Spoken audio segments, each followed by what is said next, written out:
everyone and welcome back to my channel. Today I'll be talking about treatment for lymphedema.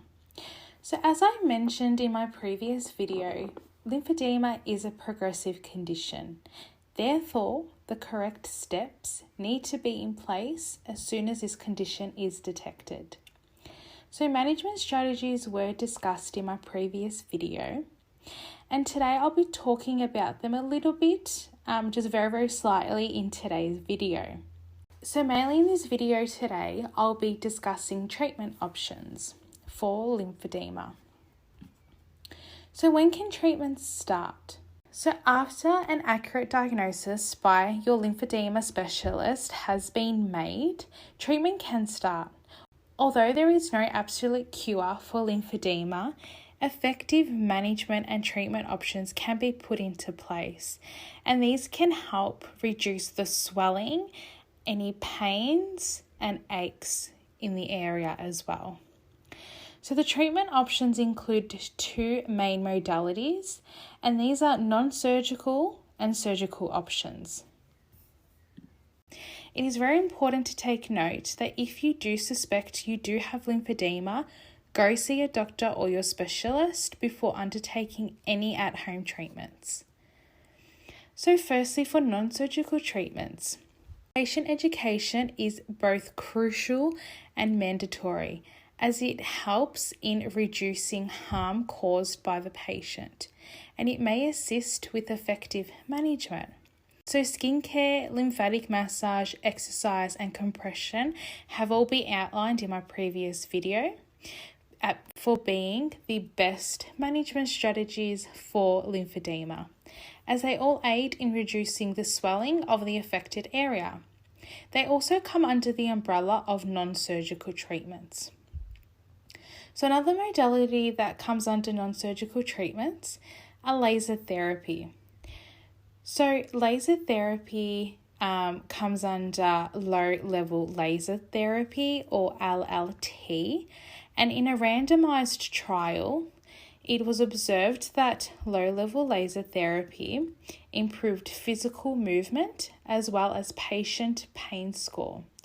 So low-level laser therapy works by increasing lymphatic drainage, and it undergoes this process by stimulating the formation of new lymph vessels, which allows lymph to flow more effectively around the body.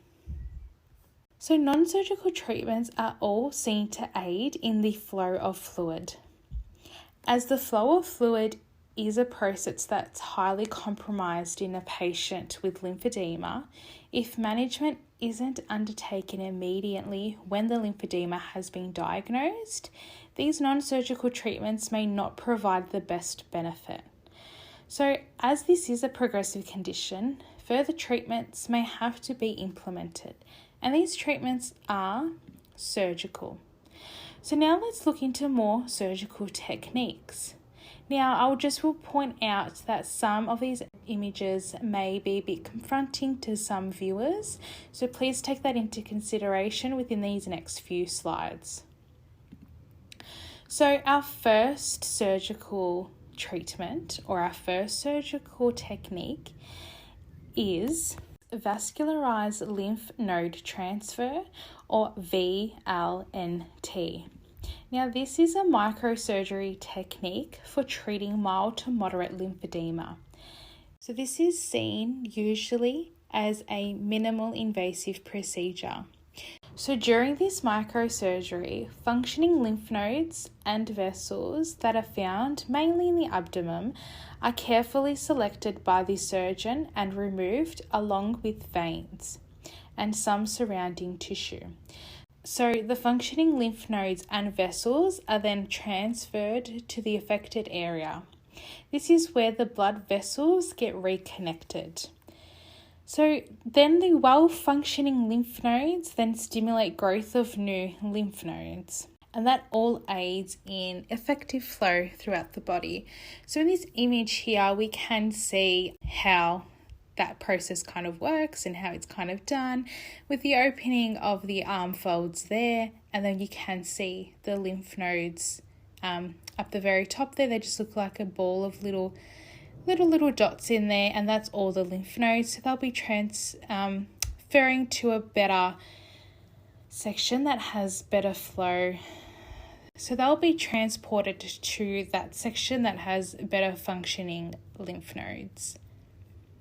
And we have another surgical option, which is lymphatic-venous anastomosis, or LVA.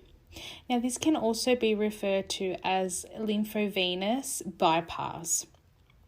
So in this technique, surgeons make a few small incisions to redirect the lymphatic system directly to the venous system, and this bypasses damaged lymph nodes. So lymphatic channels are then connected into veins. Now, these veins are small, almost microscopic. This allows lymphatic fluid to flow more effectively. So this surgery is done under a microscopic magnification, and that's how this treatment is performed and how those microscopic veins are seen. And then the last surgical option I'll be talking about today is liposuction. So liposuction is a technique that works by removing subcutaneous adipose tissue or fat tissue from the limb affected with lymphedema. So it involves the use of a suction-assisted lipectomy cannula. And that cannula is what we see here in these images. So we can see the surgeon here holding the cannula and kind of going into the skin there. In the other image here, we can see the depth that the cannula does penetrate, and that yellow fat section there is that subcutaneous tissue that is removed. So the suction is the main action that does remove that adipose tissue and helps with the lessening of the limb and how large it is as well. So it is removing that fat. So it's also very important to note that patient compliance with using compression garments during these treatments should be well established prior to treatment, as it's very important that we keep the skin healthy and just the treatment afterwards, the treatment area healthy as well. So in Australia, where can you find help? The Cancer Council is a great website. It has heaps of information about lymphedema. So you can go in there and it goes through a whole range. It also provides a link to the Australasian Lymphology Association, which will guide you to find a lymphedema practitioner near you. So you can do this by clicking on Find a Practitioner, and it will locate where you are and you'll find a practitioner right near you if you are affected by lymphedema or you require further assistance. Now, on the Cancer Council website, they also provide a little fact sheet. Now, this fact sheet is on lymphedema, and it includes a whole wide range of information on lymphedema. And it also provides people you can talk to if you are affected by lymphedema in any way, or if you are suffering mentally in any way as well. So I will provide the link of this fact sheet in the description bar below, and you can just go click on that and it will direct you straight to that fact sheet as well. So I would just like to say that this concludes my series of videos in educating the wider community on lymphedema. As we went on through this series, we did discuss management strategies, diagnosis, and overall treatment. And we also went in a really important aspect, which is quality of life. So I really hope to have provided you all with adequate information on this condition, and I really hope you all have learnt something from this series of videos as well.